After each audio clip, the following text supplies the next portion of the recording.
اللهم صل علی سیدنا مولانا محمد وعلی آل سیدنا مولانا محمد وبارک وسلم۔ حضرت حسن بن علی رضی اللہ تعالیٰ عنہما فرماتے ہیں، میں نے اپنے ماموں ہند بن ابی حالہ رضی اللہ تعالیٰ عنہ سے آپ صلی اللہ علیہ وسلم کے حلیہ مبارک کے بارے میں سوال کیا۔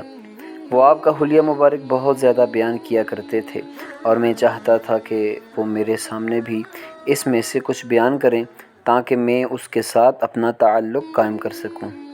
چنانچہ انہوں نے بیان کیا کہ آپ صلی اللہ علیہ وسلم اپنی ذات و صفات کے اعتبار سے عظیم آدمی تھے اور دوسروں کی نگاہ میں عظیم مرتبے والے تھے۔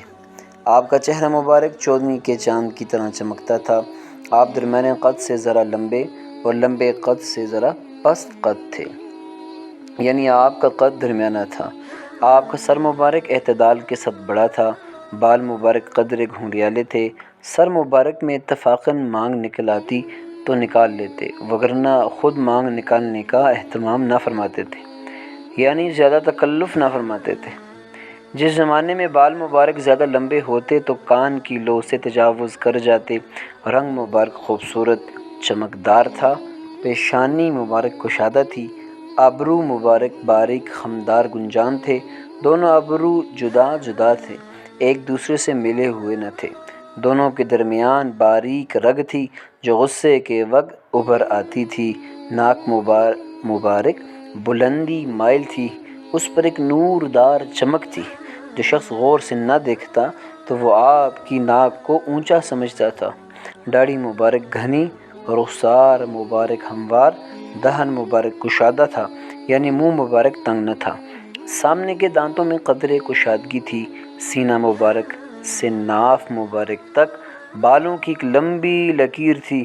گردن مبارک خوبصورتی میں مورتی کی گردن کی طرح اور صفائی اور چمک میں چاندنی کی طرح تھی۔ معتدل جسم، پرگوشت گھٹا ہوا بدن مبارک، پیٹ اور سینہ مبارک برابر تھے۔ سینہ مبارک کشادہ تھا، دونوں کندھوں کے درمیان قدرے فاصلہ تھا۔ اعضاء کے جوڑوں کی ہڈیاں بڑی اور مضبوط تھیں۔ جسم مبارک کا کپڑوں سے خالی حصہ بڑا چمکدار اور نورانی تھا۔ ایک باریک لکیر کے سوا چھاتی مبارک اور پیٹ مبارک پر بال نہیں تھے۔ دونوں بازوؤں، کندھوں اور سینے کے بلائی حصے پر بال تھے۔ دونوں کلائیاں لمبی اور ہتھیلیاں کشادہ تھیں۔ دونوں ہاتھ اور پاؤں پر گوشت تھے۔ ہاتھ اور پاؤں کی انگلیاں مناسب لمبی تھیں۔ تلوے قدرے گہرے تھے اور قدم ہموار تھے کہ ان پر پانی ڈالو تو وہ بہہ جائے۔ جب آپ چلتے تو قدم اٹھا کر چلتے، جب آپ قدم رکھتے تو جھک کر، جب آپ چلتے تو وقار کے ساتھ۔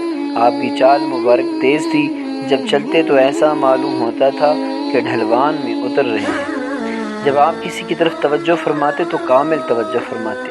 آپ کی نظر مبارک نیچی رہتی، آپ کی نگاہ بنسبت آسمان کے زمین کی طرف زیادہ رہتی تھی، یعنی اکثر زمین کی طرف دیکھتی۔ اگرچہ بسا اوقات وحی کے انتظار میں آسمان کی طرف بھی نظر اٹھاتے تھے۔ آپ کی عادت مبارکہ گوشہ چشم سے دیکھنے کی تھی، غایت شرم و حیا سے آنکھ بھر کر نہیں دیکھتے تھے۔ چلنے میں صحابہ رضی اللہ عنہم کو آگے رکھتے اور خود پیچھے رہتے، جس سے ملتے سلام کرنے میں خود پہل فرماتے۔ جزا اللہ تعالی عنا محمد ما هو اہلہ۔